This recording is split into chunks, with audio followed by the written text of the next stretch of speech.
قرآني نبض حياتي، قرآني طهر ذاتي، قرآني عصمة أمري، قرآني طوق نجاتي. قرآني نبض حياتي، قرآني طهر ذاتي، قرآني عصمة أمري، قرآني طوق نجاتي.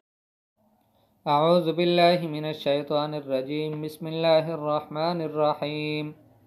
فی بیوت اذن اللہ ان ترفع ویذکر فیہا اسمہ یسبح له فیہا بالغدو والآصال. صدق اللہ العظیم. پچھلے آیت میں اللہ پاک نے فرمایا یہد اللہ لنورہ من یشاء، اللہ پاک اپنے نور کی طرف ہدایت کرتے ہیں جس کو چاہتے ہیں.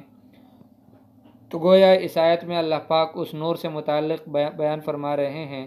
وہ نور تمہیں کامل درجے میں اگر ڈھونڈنا ہو کہیں تو وہ اللہ کے گھروں میں ملے گا تمہیں. اذن اللہ ان ترفع، جن گھروں کو بنانے کا اور ان کی تعظیم اور تقدیس اور تطہیر کا اللہ نے حکم دیا ہے، ان گھروں میں تمہیں اللہ کا نور ملے گا. اور ان گھروں میں اور کیا کرنا ہے جو اللہ کے گھر ہیں؟ تو اللہ پاک فرماتے ہیں وَيُذْكَرَ فِيهَا اسْمُهُ، اس میں اللہ کا نام یاد کیا جاتا ہے، اللہ کا نام لیا جاتا ہے. يُسَبِّحُ لَهُ فِيهَا بِالْغُدُوِّ وَالْآصَالِ، اور وہ آدمی جس کو اللہ پاک نور کی ہدایت دے گا، فرمایا کہ وہ اللہ کی پاکی بیان کرے گا ان مساجد میں، ان اللہ کے گھروں میں، صبح میں بھی اور شام میں بھی. تو گویا اس آیت میں اللہ پاک ایک تو مساجد کے بنانے کا حکم اللہ پاک دے رہے ہیں مسلمانوں کو کہ تم اللہ کے لیے گھر بناؤ، اور دوسرا اس مساجد کو آباد کن چیزوں سے کرنا ہے تو وہ اللہ پاک بتا رہے ہیں کہ وہ کوئی مادی چیزیں نہیں ہیں بلکہ وہ اعمال ہیں. اور اعمال میں بھی سب سے بڑا عمل ہے وہ اللہ کا یاد کرنا ہے. وَيُذْكَرَ فِيهَا اسْمُهُ، اللہ کا نام اس میں لیا جاتا ہو. تو ایسی مساجد کو جو لوگ آباد کریں گے اللہ پاک انہیں نور سے نوازیں گے. جیسے حدیث شریف میں آتا ہے، حضور صلی اللہ علیہ وسلم فرماتے ہیں بشر المشائین فی الظلم الی المساجد بالنور التام یوم القیامہ. فرمایا کہ ان مساجد میں رات کی تاریکی میں مساجد کو جانے والے لوگوں کو قیامت کے دن پورے نور کی خوشخبری سناؤ. تو گویا جو آدمی مساجد کو آباد کرے گا انہیں اللہ پاک کا نور ملے گا. تو فرمایا فی بیوتن، اللہ کے گھروں میں، اذن اللہ نے حکم دیا ہے ان ترفع کہ یہ بنائی جائے. ان ترفع کا ایک معنی علماء نے کیا ان ترفع کہ یہ بنائی جائے، اور ایک معنی علماء نے کیا ہے کہ ان تعظم، کہ ان کی تعظیم کی جائے، ان کی تقدیس اور تطہیر کی جائے. وَيُذْكَرْ فِيهَا اسْمُهُ، اور ان گھروں میں، اللہ کے گھروں میں اللہ کا نام لیا جائے. يُسَبِّحُ لَهُ فِيهَا بِالْغُدُوِّ وَالْآصَالِ، اور وہ پاکی بیان کرتا ہے اللہ کی ان گھروں میں بالغدو والآصال، صبح میں بھی شام میں بھی. جس طرح ڈاکٹر دوائی پہ لکھتا ہے کہ اس دوائی کو صبح اور شام کھاؤ، استعمال کرو، اسی طرح اللہ پاک ہمیں روحانی جو غذا ہے، ہماری روح کے لیے ایک بہت ضروری قسم کی غذا جو ہے، اس کے بارے میں بھی اللہ پاک نے ہمیں صبح اور شام کا وقت بتایا ہے. ایک آیت میں اللہ پاک فرماتے ہیں یا ایھا الذین آمنوا اذکروا اللہ ذکرا کثیرا، اے ایمان والو اللہ کو کثرت سے یاد کرو.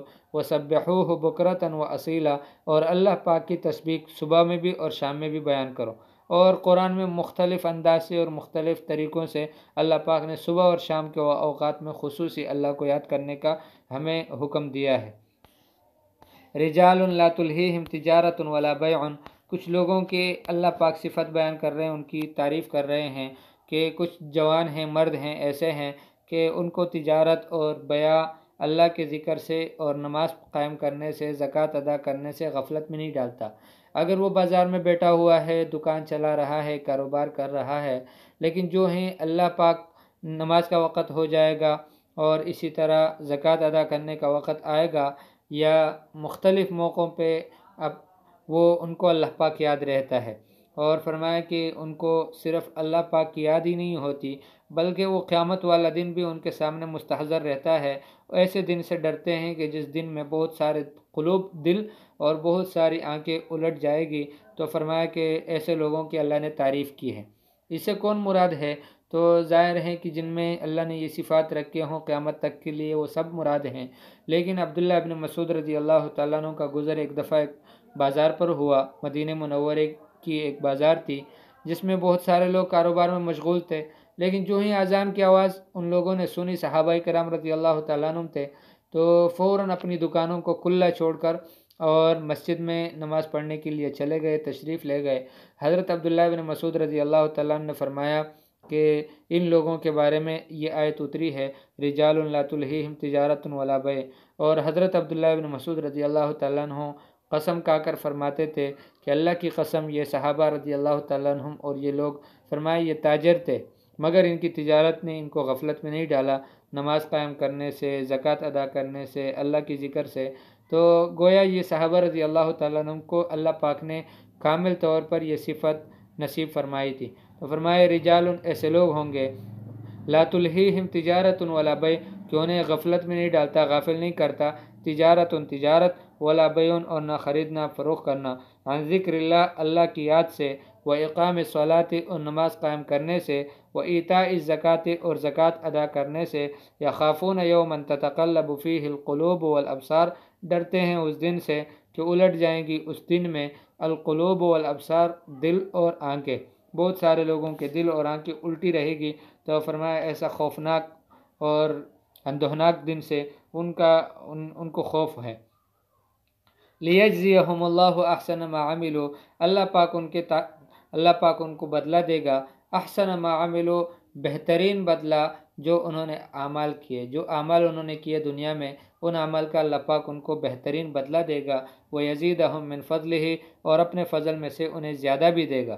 واللہ یرزق من یشاء بغیر حساب، اللہ پاک جس کو چاہتا ہے بغیر حساب کے روزی دیتا ہے۔ تو جیسے اللہ پاک یہاں مسلمانوں کو، انسانوں کو بغیر حساب روزی دیتا ہے، ایسا ہی قیامت والے دن ان لوگوں کو بھی اللہ پاک کے جو وعدے ہیں اعمال کے اوپر قرآن اور حدیث میں وارد ہوئے ہیں وہ تو دیں گے ہی دیں گے، لیکن وَيَزِيدُهُم مِّن فَضْلِهِ، اپنے فضل اور اپنی مہربانی میں سے زیادہ بھی دیں گے۔ کتنا زیادہ دیں گے؟ حدیث شریف میں آتا ہے، حدیث قدسی میں اللہ پاک فرماتے ہیں، اعددت لعبادی الصالحین، میں نے اپنے نیک بندوں کے لیے تیار کیا ہے، ما لا عین رأت، جو کسی آنکھ نے دیکھا نہیں، ولا اذن سمعت، کسی کان نے سنا نہیں، ولا خطر علی قلب بشر، کسی انسان کے دل پر ان کا خیال بھی نہیں گزرا، تو وہ سب کچھ اللہ نے تیار کیا ہے۔ تو گویا اللہ پاک ان کو اپنے فضل سے، یعنی عام جو انہوں نے وعدے کیے ان سے بھی زیادہ دیں گے۔ فی بیوت، گھروں سے متعلق، یعنی اللہ کے گھروں سے متعلق مساجد کے بارے میں گویا یہ آیتیں اتری ہیں۔ اور اذن اللہ نے حکم دیا ہے، ان ترفع، کہ ان کی تعظیم اور تقدیس کی جائے۔ اس وجہ سے علماء نے لکھا ہے کہ تحیۃ المسجد کا ادا کرنا یہ مسجد کا حق ہے، کہ آدمی جب بھی مسجد میں داخل ہو 2 رکعت ضرور پڑھیں، اور اس کو یعنی تحیۃ المسجد کہتے ہیں، نوافل میں سے ہیں۔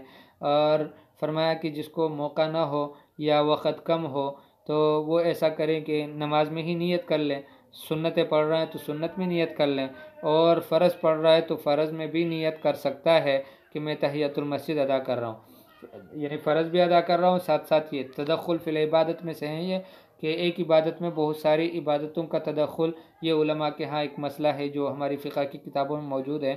تو بہرحال یہ مسجد کا حق ہے، تو اس کا آدمی دل میں نیت کر لے۔ فی بیوت، اللہ نے گھروں میں، اذن اللہ، حکم دیا اللہ نے، گھروں سے متعلق اللہ نے حکم دیا ہے، ان ترفع، کہ وہ بنائی جائے، یا دوسرا معنی یہ ہے کہ ان کی تعظیم اور تقدیس کی جائے، وَيُذْكَرْ فِيهَا اسْمُهُ، اور یاد کیا جائے ان مساجد میں اللہ کا نام لیا جائے، اس میں اللہ کا نام، یسبح له فیہا بالغدو والآصال، اللہ کی پاکی بیان کرتا ہے ایک مسلمان جس کو اللہ نے نور سے نوازنا ہے یا نوازا ہے، فرمایا ان گھروں میں بالغدو والآصال، صبح میں بھی شام میں بھی۔ بعض علماء فرماتے ہیں کہ بالغدو والآصال سے مراد فرمایا کہ صبح کی نماز اور ظہر، عصر، مغرب، عشاء کی نماز ہے۔ الغدو یہ صبح کا وقت ہے، اس میں فجر کی نماز آ گیا، اور فجر کی نماز آ گئی، اور الآصال یہ زوال کے بعد سے شروع ہوتا ہے، تو اس میں 4 نمازیں آ گئی جو فجر کے علاوہ ہے، ظہر، عصر اور مغرب اور عشاء۔ فرمایا رجال، ایسے مرد ہیں، لا تلہیہم، کہ انہیں غافل نہیں کرتی، غفلت میں نہیں ڈالتی، تجارت ولا بیع، اور نہ بیچنا، عن ذکر اللہ کی یاد سے، و اقام الصلاۃ، نماز قائم کرنے سے، و ایتاء الزکوٰۃ، اور زکوٰۃ ادا کرنے سے، یخافون یومن، وہ ڈرتے ہیں ایسے دن سے، تتقلب فیہ القلوب والابصار، جس میں الٹ جائیں گی بہت سارے دل اور بہت ساری آنکھیں، لیجزیہم اللہ، تاکہ بدلہ دے گے اللہ پاک ان لوگوں کو، احسن ما عملو، بہترین بدلہ اس کا جو انہوں نے اعمال کیے، ویزیدہم من فضلہ، اور انہیں زیادہ دے اپنے فضل سے، واللہ یرزق من یشاء، اور اللہ پاک رزق دیتا ہے جس کو چاہتا ہے، بغیر حساب، بغیر حساب کے۔ اللہ پاک ہم سب کو بھی وہ تمام اوصاف جو صحابہ رضی اللہ تعالیٰ عنہ کو اللہ نے نصیب فرمائے تھے کہ تجارت کے ساتھ ساتھ بیع، خرید و فروخت، دوسرے جتنے کاروبار اور معاملات وہ کرتے تھے ان میں اللہ پاک کا یاد کامل درجے کا ان کو نصیب تھا، نماز کا خیال رکھتے تھے، زکوٰۃ ادا کرتے تھے، اور قیامت کا دن ان کو مستحضر رہتا تھا۔ اللہ پاک سے دعا ہے اللہ پاک ہمیں بھی یہ ساری صفات نصیب فرمائے۔ صلی اللہ تعالی علی خیر خلقہ محمد و آلہ و اصحابہ اجمعین برحمتک یا ارحم الراحمین۔